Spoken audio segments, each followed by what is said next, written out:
You've entered void of rules, where chaos reigns and darkness consumes all. In this twisted realm where all laws have crumbled, only one rule remains, and those who break it are cast into eternal digital oblivion. The rule is simple: subscribe. We're almost at 6,000 corrupted souls, but the void hungers for more. Our goal is 10,000 subscribers before this year bleeds into darkness. Will you join our legion or face the consequences of defying the void? Now let's dive into today's story. The salt line has to be perfect. One grain out of place, one microscopic gap in the circle, and everything I've learned over 31 years means nothing. The demon will slip through, and I'll be dead before I can draw my next breath. My name is Kaelen Drayth, and I hunt things that crawl out of nightmares and into our world. I'm breaking 8 centuries of monastic silence to tell you this story, because my shadow is moving independently now, and I need someone to understand what's happening before it's too late, before I become the very thing I've spent my life destroying. Listen carefully, because the words I'm about to speak may be the last warning humanity receives. The Order of the Veiled Dawn exists in places your maps don't show, hidden in the Himalayan foothills where the air burns your lungs and the silence can drive unprepared minds to madness. We are the inheritors of an ancient covenant, forged from the desperate fusion of Tibetan shadow meditation, Persian demonology, and Indian tantric warfare. 800 years ago, our predecessors discovered something that governments and religions have spent centuries trying to suppress. There are places in this world where the barriers between dimensions wear thin. Interstices, we call them. Wounds in reality that never properly healed. And through these tears, things seep into our world that have no business existing in a universe governed by physics and rational thought.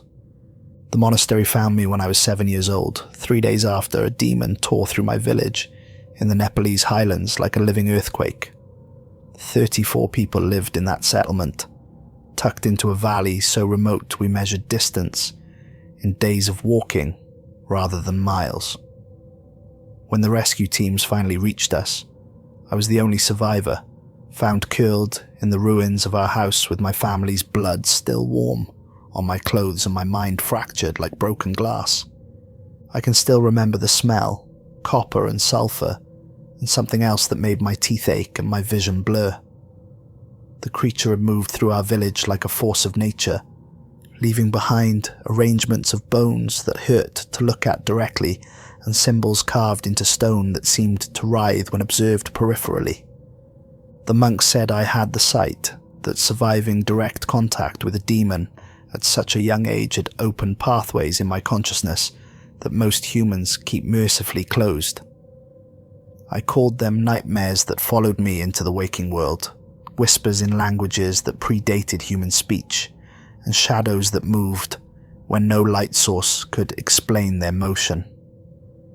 Brother Tenzin, the master who became my teacher, explained it to me on my first night at the monastery, as wind howled through stone corridors carved from living rock. "The demons do not hate us, child," he said, his weathered hands tracing symbols in the air that seemed to glow faintly in the candlelight.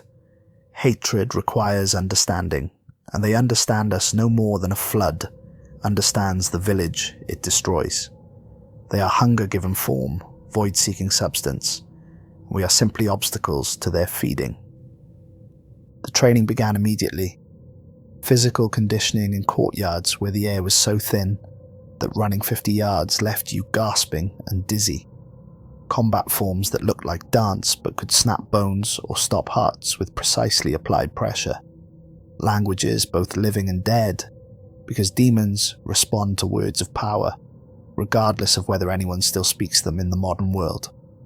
But most importantly, they taught me the rules. 10 sacred commandments written in the Iron Sutra, transcribed by monks who paid for each line with blood and sanity. Never hunt after sunset without binding incense lit. The smoke carries prayers that create a spiritual barrier. and without it, you become visible to things that hunt in frequencies beyond human perception. Never speak a demon's name more than once aloud. Names have power, and repetition creates resonance that can draw their attention across vast distances. Always wash in running water before and after a hunt. Stagnant water holds spiritual contamination, but flowing streams carry corruption away from the soul. Never touch a demon's remains directly with bare skin. Their essence lingers in flesh and bone, seeking new hosts with desperate hunger. Do not enter consecrated ground with iron weapons. Holy places amplify spiritual energy, and iron disrupts the delicate balance that keeps blessings stable. Keep a black salt line between yourself and the possessed. Salt from the Dead Sea holds memories of divine judgment and creates barriers that most demons cannot cross. When in doubt, retreat to shadow and observe. Patience saves more lives than courage ever will. Keep your eyes averted during a demon's last breath. The moment of dissolution releases concentrated malevolence that can corrupt unprepared minds. Never eat meat within 12 hours of a hunt. Animal flesh carries spiritual weight that can interfere with the clarity needed for supernatural combat. If one rule is broken, another must be doubled immediately, or death will follow within 3 days. Simple commandments that sound almost quaint until you're standing in absolute darkness with something that used to be human snarling at you through teeth like broken razors, and those rules are the only thing standing between you and a death too horrible for rational minds to contemplate. But there was an 11th rule, hidden in the deepest archives and taught only to those who had survived their first dozen hunts. Never fight where the earth remembers the first blood. I spent 23 years learning to hunt demons in the controlled environment of the monastery's training grounds. Stone chambers beneath the mountain where captured spirits were bound in circles of silver and obsidian, allowing young monks to practice banishment rituals on entities that couldn't actually kill them. The masters called it preparation. I called it the closest thing to hell I ever wanted to experience. The first time I saw a bound demon, I vomited for 3 hours. Not from fear, but from the spiritual vertigo that comes from looking at something that exists in too many dimensions simultaneously. Your brain tries to process visual information that violates fundamental assumptions about how reality operates, and the cognitive dissonance manifests as physical illness that can last for days. But eventually you adapt. You learn to see without truly looking, to fight without making direct eye contact, to kill without allowing yourself to understand what you're destroying.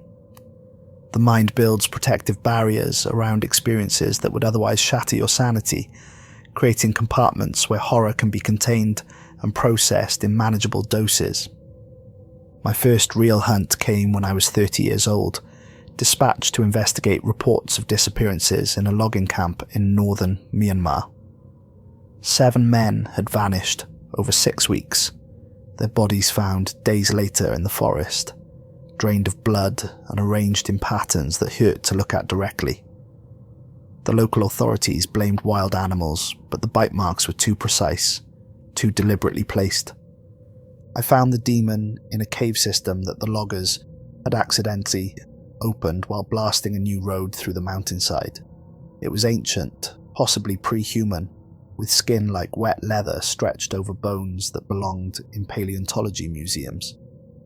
Its eyes reflected light in colours that don't exist in the normal spectrum, creating optical illusions that made distance and depth impossible to judge accurately.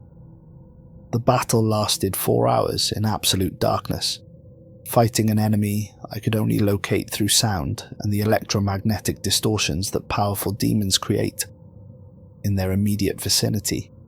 My obsidian blade found its mark 17 times before the creature finally collapsed, dissolving into ash that tasted like copper pennies and burned my throat for weeks afterward. But I followed the rules perfectly, and I survived. Over the next decade, the Order sent me to 17 different countries chasing reports of supernatural activity. A possessed psychiatric hospital in Romania, where patients were found suspended from ceilings in positions that defied gravity, and human anatomy. A subway tunnel in Tokyo where commuters reported seeing figures that cast no reflection in the train windows, their faces visible only in peripheral vision. An abandoned shopping centre in Detroit where security cameras captured footage of children playing in stores that had been empty for 15 years, their laughter audible through steel and concrete barriers. Each hunt reinforced the same lesson. The rules weren't suggestions or guidelines. They were the accumulated wisdom of hundreds of monks who had died learning how to kill things that shouldn't exist. Follow them precisely, and you might survive. Break even one, and the universe would collect payment in ways that made death seem merciful. The most disturbing case was a farmhouse in rural Kansas where a family of 4 had been found arranged in their living room, still alive but speaking in unison, using voices that weren't their own. They had been conscious and aware while something else controlled their bodies, forced to watch helplessly as their possessed forms performed rituals that gradually converted their home into a beacon for entities seeking passage into our dimension. I spent 6 days purifying that house, burning furniture that had been carved with summoning symbols, and burying personal belongings that had been contaminated beyond salvage. The family recovered physically, but they never spoke again. Some experiences damage the human psyche in ways that medical science cannot address, leaving survivors functionally alive but spiritually hollow. I thought I understood the price of failure until 3 years ago when I received word of an unusual situation developing in Gull's Rest, Maine. Gull's Rest wasn't the kind of place that appeared on tourist maps or travel websites. Population 37 on the last census, most of its buildings slowly surrendering to rising sea levels and the patient erosion of Atlantic storms. The fishing industry had collapsed in the 1980s, taking most of the town's economic reasons for existing with it. What remained was a collection of weathered houses clinging to granite cliffs, populated by the kind of people who were too stubborn to leave or too poor to start over somewhere else. The initial reports were standard for a dying coastal community, missing persons cases that local law enforcement attributed to people simply walking away from lives that had stopped offering hope. But the details bothered me enough to request additional information through the Order's network of contacts in various government agencies.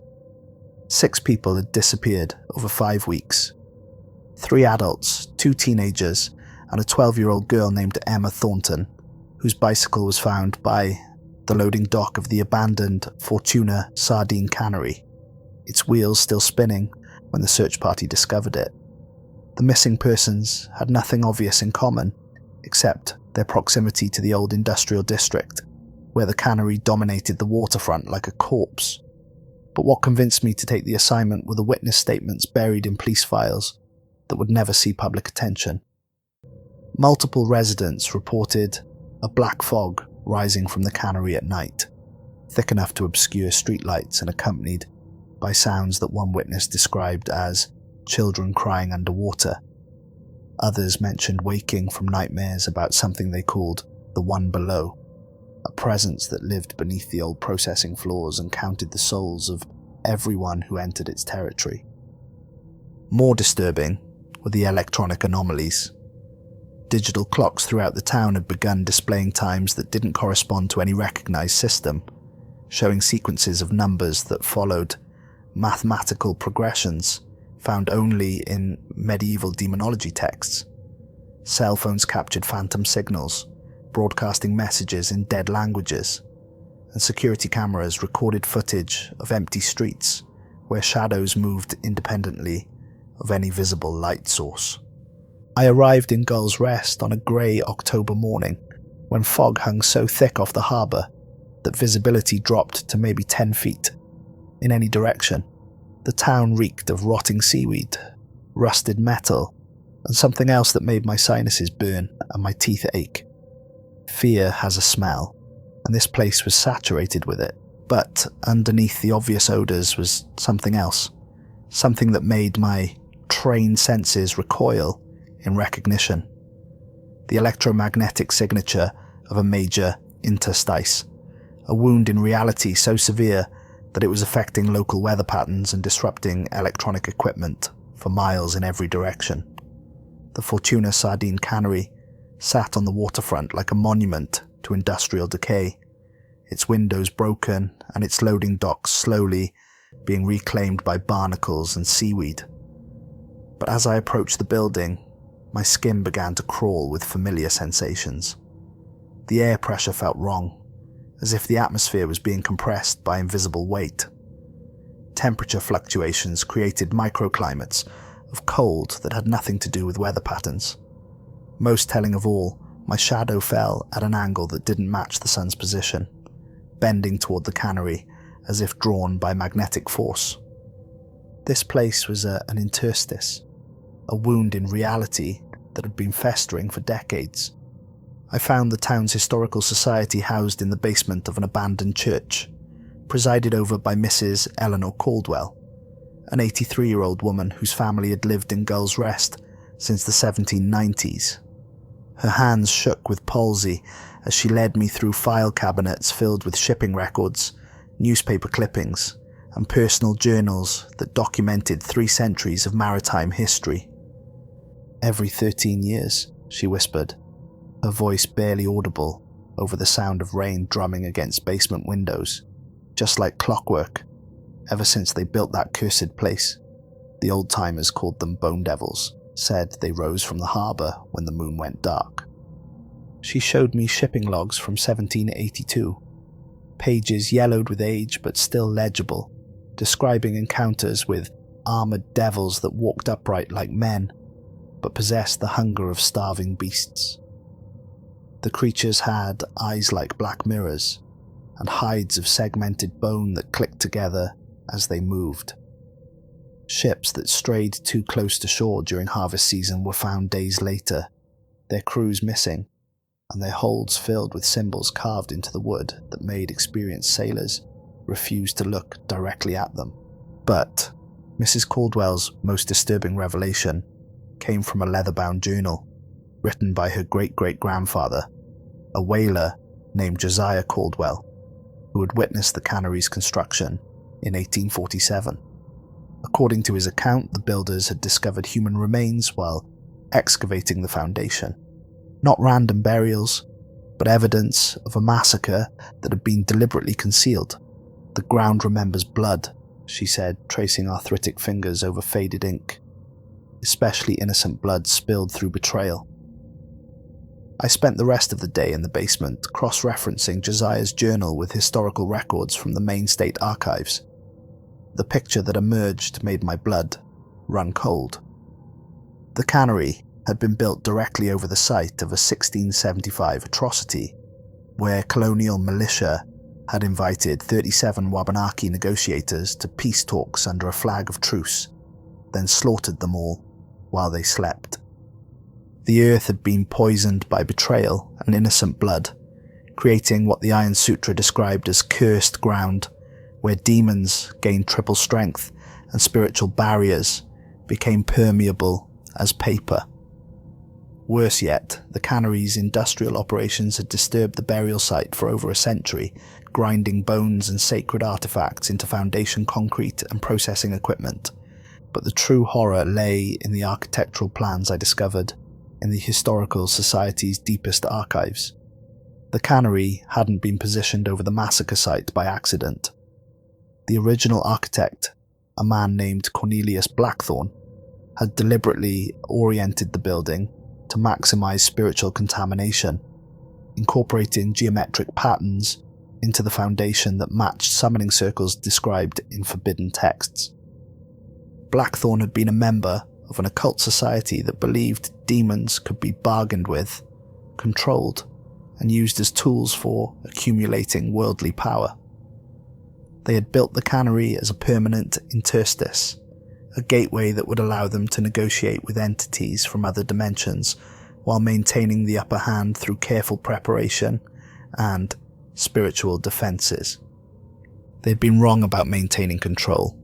but devastatingly correct about creating a permanent gateway. That night, as I sat in my hotel room reviewing my notes, I found reference to the 11th rule, hidden in the deepest archives of the Iron Sutra, accessible only to masters who had survived at least a dozen hunts. Never fight where the earth remembers the first blood. The rule existed because certain locations accumulate spiritual contamination over centuries, becoming amplifiers that strengthen supernatural entities while weakening human defenses. Battlefields where innocent people died through treachery, execution sites where torture preceded death, sacred places that had been deliberately desecrated. These locations created environmental hazards that could overwhelm even experienced monks. I should have called for backup then. Should have contacted the monastery and requested a full team of masters to handle what was clearly beyond the scope of a single monk's abilities. But 6 people were dead, including a child whose bicycle still had training wheels, and the pattern suggested that 7 more would die before the cycle completed. I had 4 days until the new moon. The ritual preparation took place in my hotel room, transforming the small space into a temporary sanctuary with tools I had carried across 3 decades of hunts. Cedar and mugwort incense, harvested from trees that had never been touched by artificial light, and blessed by 7 generations of shadow monks. Black salt collected personally from the shores of the Dead Sea, each grain infused with prayers, in languages that predated written history. Prayer cloths woven from silk that had been soaked in oils pressed from flowers that bloomed only in monastery gardens. My primary weapon was an obsidian blade napped from volcanic glass found in sacred sites across 4 continents and sharpened to an edge only a few molecules wide. The handle was wrapped in leather strips cut from yaks that had grazed in meadows above the monastery, their hides inscribed with protective symbols using ink made from minerals ground by monks who had spent their entire lives preparing a single bottle. But the most important tool was my mind, trained through decades of meditation to maintain clarity while confronting horrors that could drive unprepared individuals to immediate insanity. Demons attacked on multiple levels simultaneously: physical violence, spiritual corruption, and psychological warfare that exploited every fear and weakness hidden in the human psyche. Surviving required absolute discipline, unwavering faith in the rules, and the ability to function while your consciousness was under assault by entities that existed primarily as living nightmares. As I prepared my equipment, I noticed the first sign that something had already gone wrong. My hotel room's mirror showed my reflection normally, but occasionally for split seconds, it showed something else. A version of myself with eyes that reflected light like polished obsidian, and shadows that moved independently of my body's position. The glimpses were brief enough that I could almost convince myself they were hallucinations brought on by stress and exhaustion. Almost. I entered the cannery as the sun touched the horizon on October 30th, timing my arrival to give me several hours to establish my ritual space before full darkness fell. The building's interior was a maze of rusted machinery and collapsed walkways, flooded to ankle depth with brackish water that reflected my flashlight beam like oil. The air tasted of rust and decay, but underneath those familiar smells was something else. Something organic and wrong that made my gag reflex activate involuntarily. The basement processing floor was worse. Claw marks scored every wooden beam, deep gouges that wept a black substance I didn't want to identify. Someone had arranged the missing person's belongings in a perfect circle at the room's center. Shoes still tied, jewelry that caught the light strangely, a child's stuffed rabbit with button eyes that seemed to follow my movement. But the most disturbing discovery was the wall decorations. Human ribs, picked completely clean, arranged in spiral patterns that hurt to look at directly, and seemed to shift when observed peripherally. The symbols matched descriptions in the Iron Sutra of summoning circles designed to rip permanent rifts between dimensions allowing demons to establish permanent footholds in our reality. As I studied the bone arrangements, I realized they weren't random decorations. They were a countdown, a mathematical sequence that corresponded to the 13-year cycle Mrs. Caldwell had described. Each spiral represented one iteration of the pattern, and there were 12 complete spirals adorning the walls. This was the 13th cycle, the final sequence that would complete whatever ritual had been initiated when the cannery was first constructed over innocent blood. I lit my incense and began laying the salt circle, creating a barrier between myself and whatever was coming. The familiar ritual helped calm nerves that had been stretched taut since entering the building, but as I worked, I noticed details that shouldn't have been possible. The water on the floor was flowing upward along the walls in thin streams that defied gravity. My breath misted in air that had suddenly dropped 20 degrees, and the temperature was continuing to fall with each passing minute. Most disturbing of all, my shadow had begun moving independently. Subtle at first, just slight delays between my movements and its response. But as the ritual progressed, the delays became more pronounced until my shadow was performing gestures that I had no memory of making. At 11:30 p.m, the demon manifested. It didn't appear gradually or fade into existence like some movie special effect. One moment I was alone in the basement. The next moment something the size of a small car was rising from the flooded floor with water cascading off its hide like a perverted baptism. The thing was horribly, undeniably solid. No translucent edges or shifting boundaries. Just tons of bone and muscle and predatory intelligence focused entirely on killing me. 4 glassy black eyes reflected my flashlight beam from a skull that belonged in paleontology museums, if it belonged anywhere in our universe at all. Its jaw unhinged like a snake's, revealing rows of yellowed tusks still caked with dried blood and fragments of clothing from previous victims. The creature's hide was the segmented bone plates that clicked together as it moved, like armor that had grown from the inside out and been polished by centuries of violence. But what made my blood freeze was the recognition. This wasn't just any demon, it was a harvester, one of the apex predators from dimensions where reality operated according to fundamentally different rules. Harvesters were intelligence gatherers, entities that consumed not just flesh and blood, but memories, experiences, and the essence of consciousness itself. They were also pack hunters. The creature moved upright but hunched forward, massive clawed hands scraping against concrete as it stalked around the perimeter of my salt circle.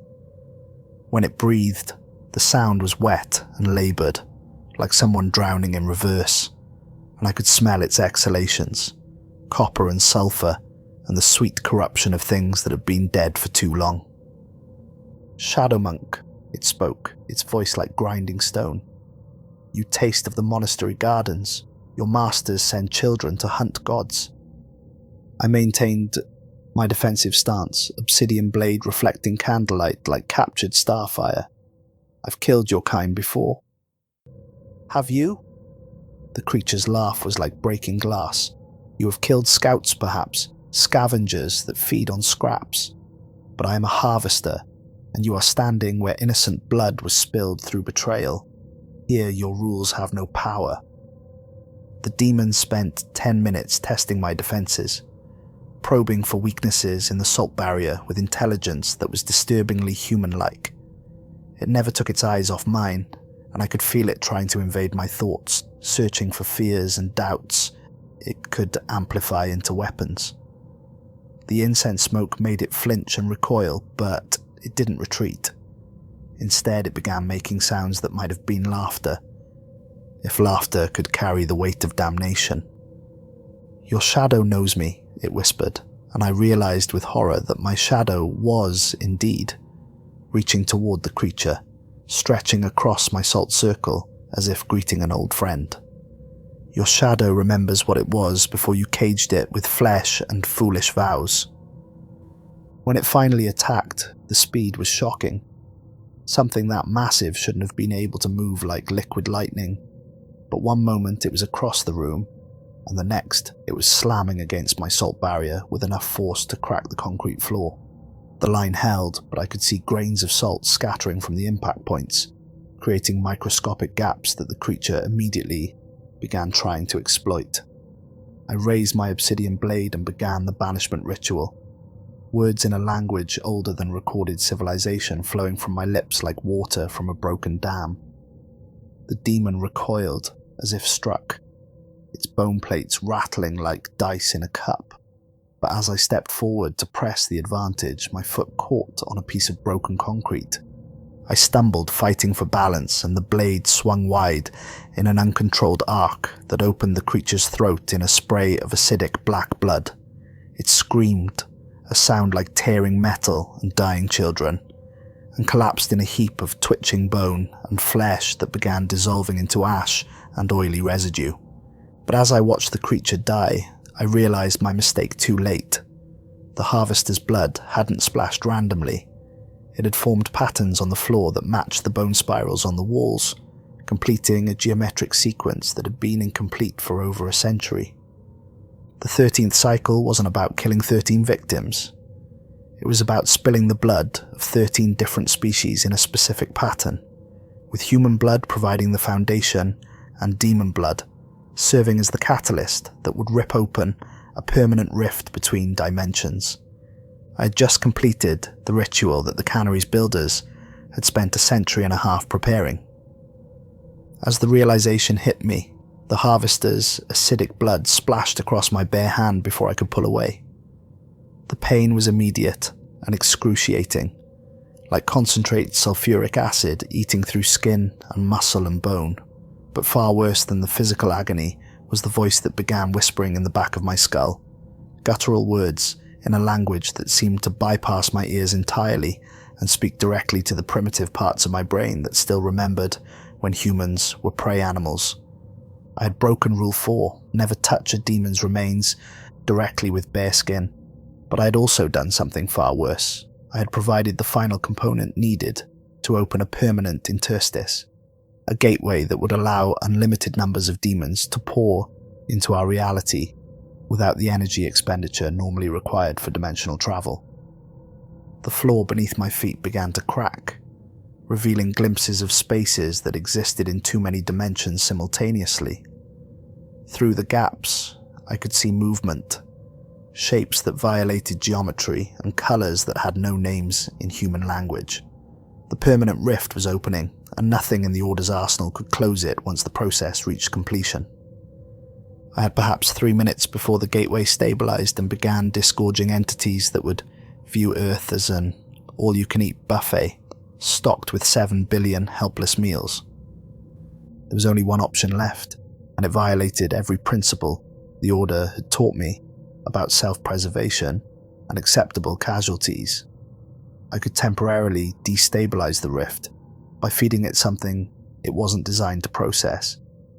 The spiritual energy of a shadow monk who had voluntarily broken multiple rules simultaneously.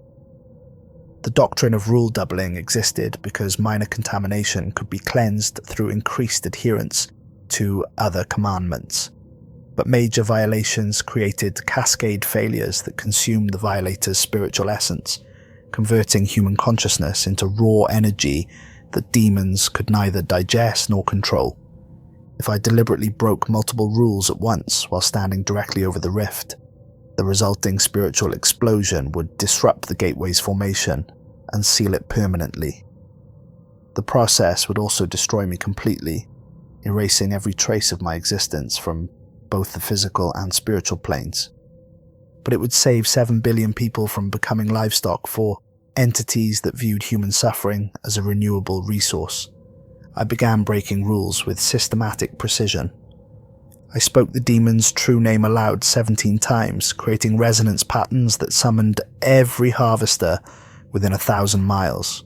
I shattered my incense burners, eliminating the spiritual barriers that protected me from direct contact with entities that existed primarily as concentrated malevolence. I drew iron weapons on consecrated ground, disrupting the blessed energy that kept the cannery's spiritual contamination contained. As each rule violation sent waves of corruption through my nervous system, I could feel my consciousness fragmenting under pressures that human minds weren't designed to survive. But I also felt the rift beginning to destabilize, its geometric perfection warping under the influence of energies it couldn't properly channel. The whispers in my head became a roar, then a symphony, then a cosmic scream that encompassed every form of suffering that sentient beings had ever experienced. My shadow detached completely from my body, revealing itself as a separate entity that had been hiding within my spiritual essence for decades, waiting for an opportunity to escape its prison of flesh and human limitations. But as my consciousness began to dissolve, I realized that my sacrifice was having unintended consequences. Instead of simply sealing the rift, the spiritual explosion was creating new forms of contamination that spread outward from the cannery like ripples in a pond. Every location where innocent blood had been spilled through betrayal was becoming a potential interstice, a weak point that demons could exploit if they learned to replicate the cascade failure I had triggered. I was saving the world from immediate invasion, while simultaneously creating the infrastructure for a future assault that would be impossible to prevent. In my final moments of human consciousness, I understood the true nature of the trap that had been laid centuries in advance. The Order's founders hadn't been teaching us to fight demons. They had been preparing us to serve as weapons in a war that spanned multiple realities and countless species. Every shadow monk who died in the line of duty became a spiritual battery that powered defenses against threats we couldn't even perceive. And now I was becoming something else entirely. The explosion tore the cannery apart at the molecular level, vaporizing steel and concrete and flesh with equal efficiency. But instead of dying, I found myself scattered across multiple dimensions simultaneously. My consciousness spread thin across realities where physics operated according to different rules, and time flowed in directions that had no names. I could see through the eyes of every shadow monk who had ever lived, experience their memories as if they were my own, understand the true scope of the war that humanity had been fighting without realizing it. The demons weren't invaders from other dimensions. They were refugees from realities that had already been consumed by something far worse, something that devoured entire universes and left behind empty space that ached with the memory of existence. The Order had been founded not to protect humanity from demons, but to prepare our species for the day when the true enemy finally noticed our dimension and decided it was ready for harvesting. Every interstice we sealed, every demon we banished, every rule we followed was part of a defensive strategy designed to hide Earth from entities that viewed galaxies as snack foods. But my cascade failure had created a beacon that would be visible across multiple realities, announcing our location to predators that had been searching for inhabited dimensions to consume. In trying to save my world, I had doomed it to something infinitely worse than demonic invasion. I tried to scream, but I no longer had vocal cords or lungs, or any physical form that could produce sound. Instead, I existed as pure information, conscious data scattered across probability matrices that encompassed every possible future for the human race. And in every single future I could perceive, the outcome was the same. The true enemy would arrive within a decade, drawn by the spiritual signature of my sacrifice. They would consume our reality so completely that it would be as if Earth had never existed, leaving behind empty space that would eventually be filled by new universes that would face the same choice between slavery and extinction. But there was one possibility I hadn't considered, one option that might still preserve some fragment of what we had been. If I could learn to navigate the spaces between realities, I might be able to find other species that had faced the same choice and survived. Civilizations that had discovered ways to hide from the true enemy, or fight back against forces that treated physics as a suggestion rather than a law. It would mean abandoning my humanity entirely, becoming something that existed primarily as living information with no fixed form or location. but it might also mean finding weapons or allies that could help humanity survive what was coming. I scattered my consciousness across 17 different dimensions, searching for traces of resistance movements that had learned to fight wars that spanned multiple realities. The process was excruciating in ways that physical pain couldn't compare to, like being dissolved in acid while remaining fully aware of every molecule being torn apart.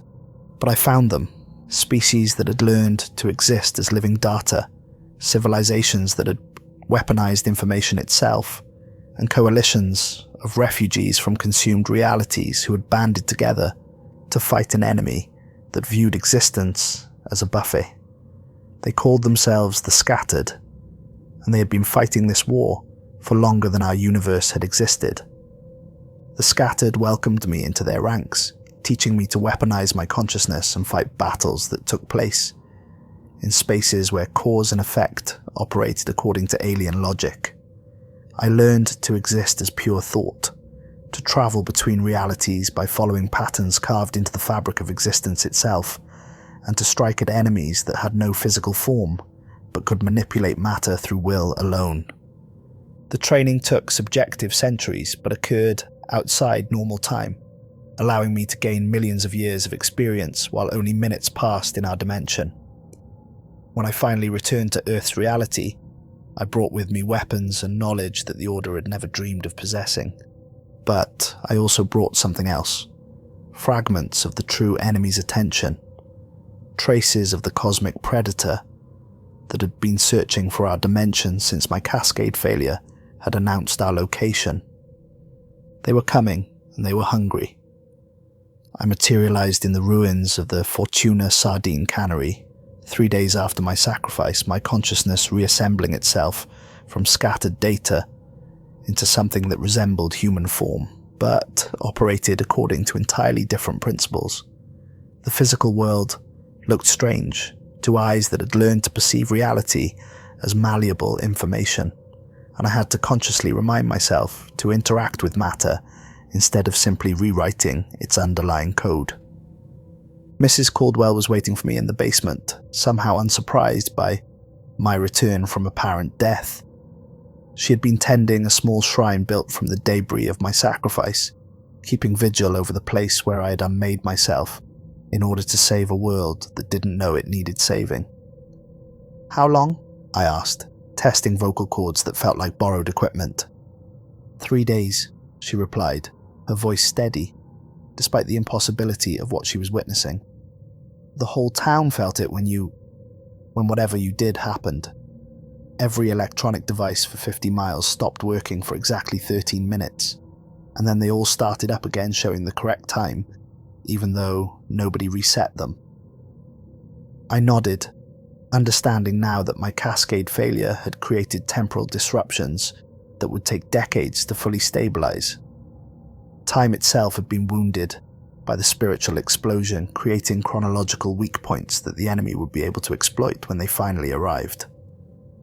"I need to contact the Order," I said, though I knew that conventional communication methods would be insufficient for what I had to report. "They need to know what's coming." Mrs. Caldwell handed me a satellite phone that shouldn't have worked in the electromagnetic dead zone surrounding the cannery. "Already tried. They're not answering. Nobody's been answering anything since the night you died." The implications hit me like a physical blow. My cascade failure hadn't just destabilized local reality. It had created a global phenomenon that had affected every supernatural defense system on the planet simultaneously. The Order's monasteries, the Vatican's exorcism protocols, the shamanic traditions that maintained spiritual barriers in indigenous communities. All of them had been compromised by the wave of contamination I had unleashed. I closed my eyes and extended my consciousness beyond the boundaries of flesh, searching for the familiar signatures of other shadow monks still active in the field. What I found made my blood freeze with terror more profound than anything I had experienced while human. They were all gone. Every single monk, master, and novice had vanished simultaneously, leaving behind empty monasteries and meditation chambers that echoed with the spiritual equivalent of screaming. The Order of the Veiled Dawn had been wiped out completely, erased so thoroughly that it was as if they had never existed. But they hadn't been killed. They had been recruited. The true enemy had used my cascade failure as a targeting system, identifying every human on Earth who possessed the spiritual training necessary to perceive their approach. Instead of destroying potential threats, they had conscripted them into service as advanced scouts, converting shadow monks into tools for preparing Earth's eventual consumption. I was the only one left, the only shadow monk who had escaped recruitment by virtue of being temporarily scattered across multiple dimensions when the harvesting began. And now I was humanity's only hope for survival, against an enemy that treated entire solar systems as expendable resources. The weight of responsibility was crushing. Billions of lives depending on someone who had already failed catastrophically once, who had triggered the very crisis he was now supposed to solve. But the Scattered had taught me that guilt was a luxury that beings fighting for universal survival couldn't afford. I spent the next month establishing new defenses around critical infrastructure, using techniques I had learned from civilizations that had fought similar battles across countless realities. The weapons were conceptual rather than physical. Ideas that could reshape reality through careful application, thoughts that could burn through dimensional barriers like acid through paper, but every defense I erected felt inadequate against what was coming. The true enemy didn't just consume matter and energy, they devoured the fundamental concepts that allowed universes to exist.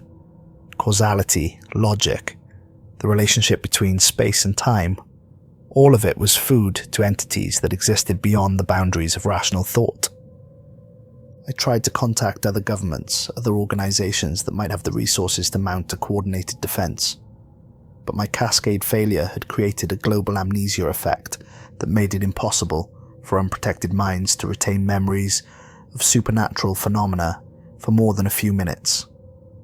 Officials would listen to my warnings with growing alarm, then forget everything I had told them the moment I left their sight. The enemy had weaponized human psychology itself, using our species' natural tendency toward denial and rationalization to prevent effective resistance. People could see demons walking down city streets and convince themselves they were hallucinating. They could watch their loved ones being consumed by entities from other dimensions and file police reports about gas leaks or food poisoning. Reality was becoming negotiable, and humanity was losing the argument. I established a base of operations in the ruins of an abandoned monastery in Tibet, one of the few places on Earth where the spiritual infrastructure remained partially intact. The building had been consecrated by monks who understood principles of dimensional warfare that modern science hadn't even discovered yet, creating defenses that operated on multiple levels of reality simultaneously. From there, I began the desperate work of trying to train a new generation of defenders using techniques that the Scattered had developed over cosmic eons. But human minds weren't designed to process information that existed in more than 3 dimensions, and most of my potential students suffered complete psychological breakdown within hours of beginning their education. The few who survived the initial training proved capable of perceiving threats that normal humans couldn't detect, but they also began exhibiting symptoms that made my own corruption seem minor by comparison. Their shadows started moving independently after just days of exposure to multi-dimensional combat techniques. Their reflections began signing conversations in languages that predated human speech. Their dreams became windows into realities where Earth had already been consumed, showing them futures where humanity existed only as processed nutrients for entities that measured time in geological epochs. I was creating an army of monsters to fight an enemy that viewed monsters as appetizers. The first major incursion began 6 months after my return, manifesting simultaneously at 17 different locations across the globe. Not demons this time, but something far worse. Fragments of the true enemy's attention probe organisms that existed primarily as living mathematics capable of rewriting the laws of physics within limited geographical areas. The probe in downtown Manhattan converted a 6-block radius into a space where gravity operated in spirals and electromagnetic radiation carried consciousness-dissolving properties. The one in London created a temporal anomaly that aged everything within its influence by centuries, in a matter of hours, leaving behind archaeological layers that documented the rise and fall of civilizations that had never existed. My new defenders, the fractured remnants of humanity who had survived exposure to multi-dimensional combat training, proved capable of engaging the probes in direct combat. But each victory came at a cost that made Pyrrhic seem optimistic.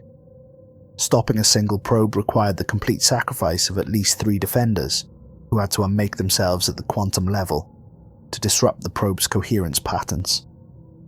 We were winning battles by spending lives we couldn't afford to lose, fighting an enemy that viewed our victories as acceptable losses in a war of attrition they had been winning for billions of years. The worst part was the knowledge that the probes weren't attacks, they were quality assessments.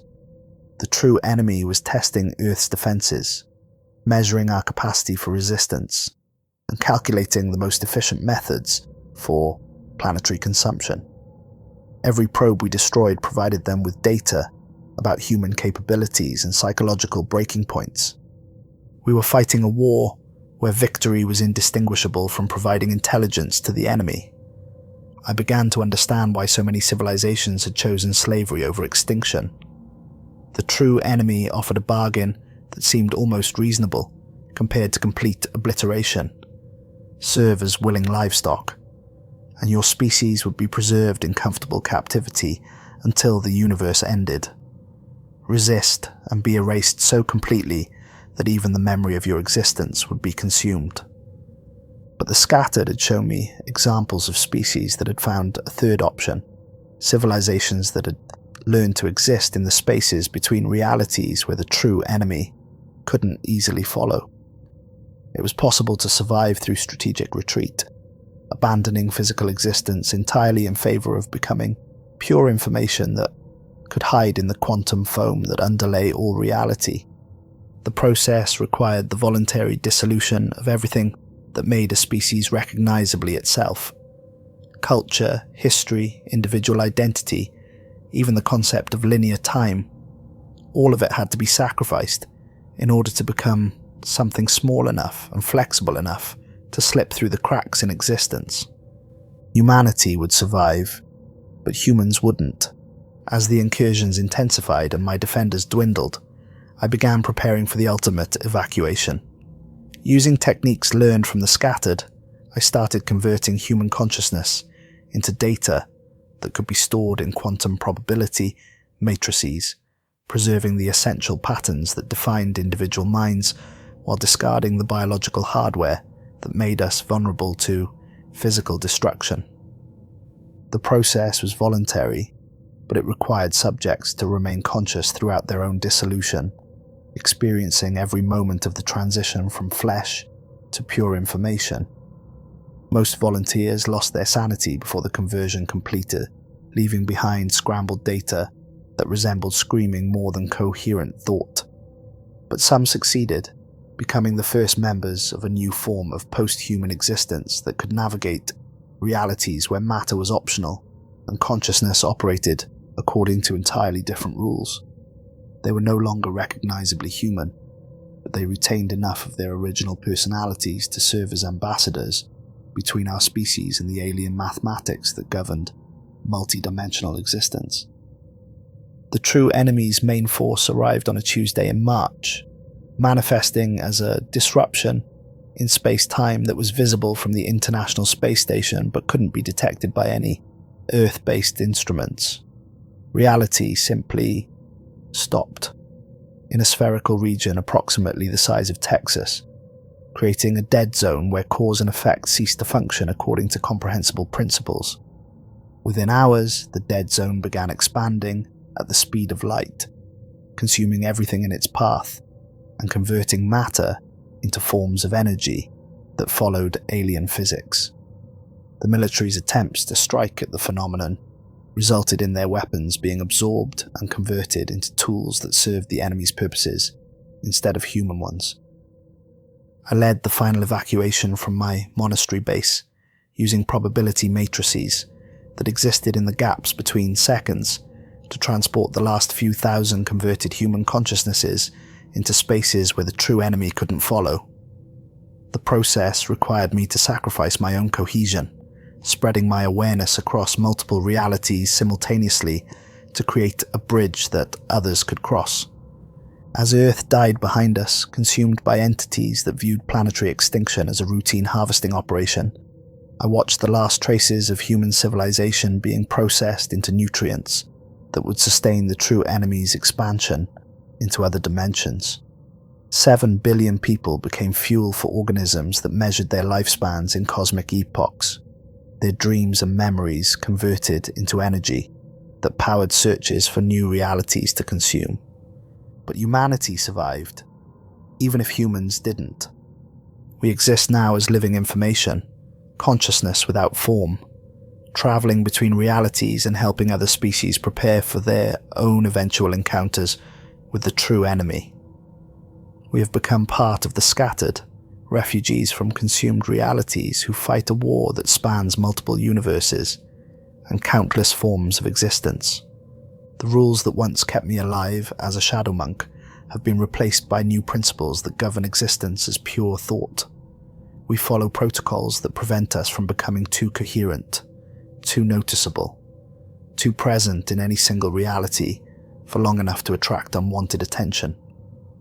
We move between dimensions like ghosts, never staying long enough to be tracked, but always working to prepare defenses that might slow the enemy's advance. Sometimes we find species that remind us of what we used to be, biological civilizations with technology and culture and individual personalities that exist in linear time. We try to warn them, to share the knowledge that might help them survive what's coming, but most of them make the same mistakes we did, fighting conventionally against an enemy that treats conventional physics as a quaint suggestion. A few listen, a few learn, a few manage to evacuate their essential nature into forms that can survive multidimensional warfare. They join the scattered, becoming part of a resistance movement that spans realities and grows stronger with each civilization that chooses dissolution over extinction. We are building towards something, a final confrontation that will determine whether consciousness itself can survive in a universe where the true enemy has consumed every available source of physical matter.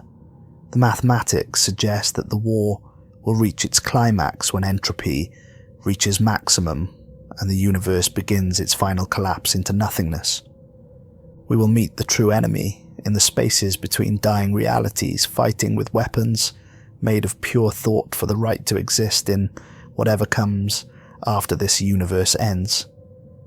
The outcome is uncertain, but the alternative to fighting is acceptance of an existence where consciousness serves only as food for entities that view suffering as the most efficient form of energy production. I was Kaelen Drayth, Shadow Monk of the Order of the Veiled Dawn. I followed rules that kept me alive for 31 years, before breaking them to save a world that no longer exists. Now I am something else, something that exists primarily as information warfare against an enemy that consumes realities for sustenance. The rules that govern my current existence are different but equally absolute. Never remain coherent in any single dimension for more than subjective hours. Never allow more than 17% of your consciousness to occupy the same probability matrix simultaneously. Always maintain quantum uncertainty about your exact location and nature. Never attempt to recreate biological existence or permanent relationships.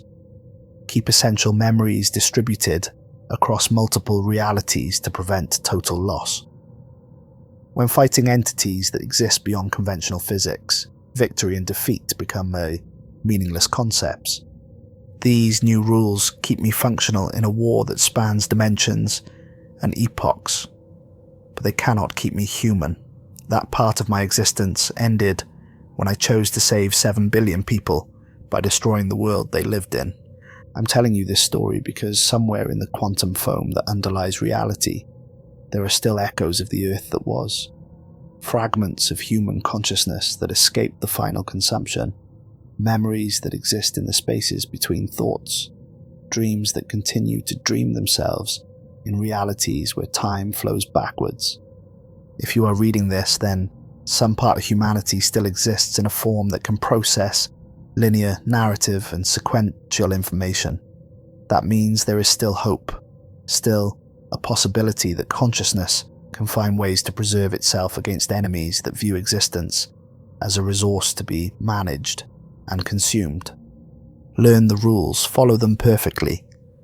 Break them only when the alternative is the death of everything you love. And remember that sometimes the greatest victory looks exactly like the most catastrophic defeat. Because saving the essence of what matters requires sacrificing everything that makes it recognizable. The salt line has to be perfect, but perfection is a moving target when you're fighting wars that redefine the meaning of existence itself. The whispers that once threatened to drive me insane have become the voices of an infinite choir, singing strategies for battles that take place in mathematical spaces where weapons are theorems and shields are carefully constructed paradoxes. I'm no longer human, but I'm still fighting for the idea that consciousness deserves to exist independently of entities that would convert it into fuel for their expansion across multiple realities. The war continues in spaces that have no names and follow laws that would shatter human sanity to comprehend. But we continue fighting because the alternative is a universe where suffering becomes the only form of energy that matters, and silence becomes the only sound that remains when every voice has been consumed by hunger that spans dimensions and measures satisfaction in the extinction of entire categories of existence. Remember us. Remember that we chose dissolution over slavery, information over flesh, eternal war over peaceful consumption. Remember that the rules exist not to limit you, but to preserve enough of what you are to make resistance possible when the true enemy finally notices your reality and decides it's ready for harvesting. The salt line has to be perfect, even when salt itself becomes a concept too limited to encompass the barriers you need to maintain against entities that exist beyond the boundaries of rational thought. Even when you are the salt line, scattered across probabilities and possibilities, maintaining coherence through pure will, in realities where coherence itself is a form of rebellion against the fundamental nature of existence. The rules keep us alive. Even when life and death become inadequate concepts for describing states of being that transcend biological categories and encompass forms of existence that measure duration in the birth and death of universes. We follow the rules because they are all that remains of what we used to be, and breaking them means accepting that consciousness is nothing more than organized matter waiting to be reorganized according to someone else's appetite. The true enemy is coming. They have always been coming. They will always be coming, because they exist in the spaces between causality, where arrival and departure occur simultaneously across infinite timelines and countless realities. But we are ready. We have always been ready. We will always be ready, because readiness is the only form of existence that makes sense when you are fighting wars that began before your universe was born and will continue after entropy finally claims the last star and leaves behind only darkness that dreams of light. The whispers have become silence, the silence has become song. The song continues in frequencies that only the truly lost can hear. Listen carefully, the war is far from over.